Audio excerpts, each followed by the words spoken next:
We are going to make an egg sandwich today. So I'm going to show you how to fry up an egg. So we'll get our pan going. Now most people use butter, but I like to use oil instead. So grease up your pan with butter or oil, your preference. The reason I choose oil is because I feel it's slightly healthier, though not by much. So once your pan is preheated, you're going to add your pan is preheated if the butter is sizzling, and in this case of the oil, when it starts to look like it's turned a little bit yellow and bubbling. So we are ready. I started out on high heat, but I can't stay on high heat the entire time because I will overcook my eggs. So as soon as I get a good cook on here, I'm going to turn the heat down. Now with my gas stove, it responds immediately, so I can turn the heat down and it's going to go down. With an electric stove, it's going to respond very slowly, so you might have to lift the pan so that it's not too hot on the coil on the bottom of the pan. Now you're going to break the thick albumin or the thick white, allowing it to cook on the pan. See, break that. It gives it a chance to cook better.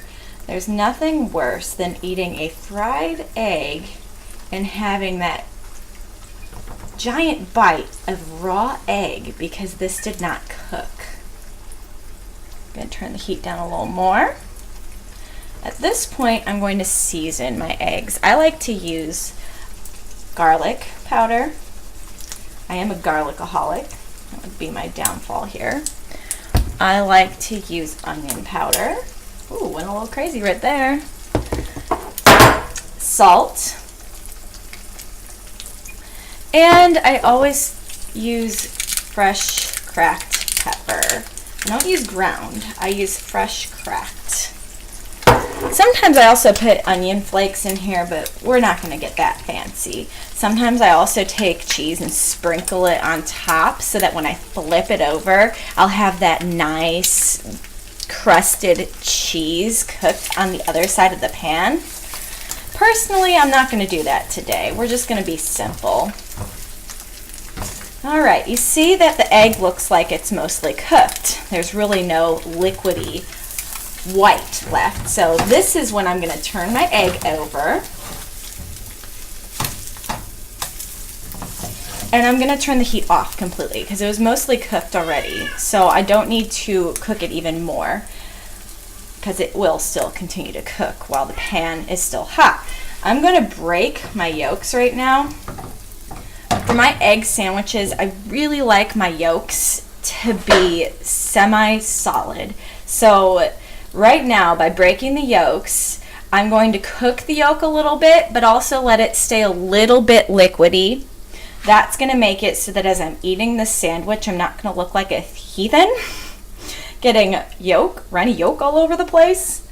I'm also going to go with a little bit more seasoning. Same seasonings I just used. The key to cooking is to constantly season throughout.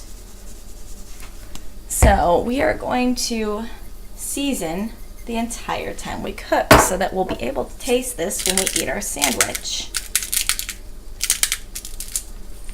All right, so now our eggs are ready to be placed on our sandwich.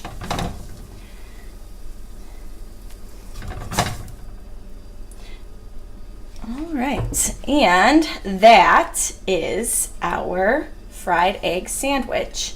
If I were to put cheese on this, I would have put the cheese in between the two layers of egg so that it would melt and I don't have to continue cooking it on the pan to get that cheese to melt. So that is all.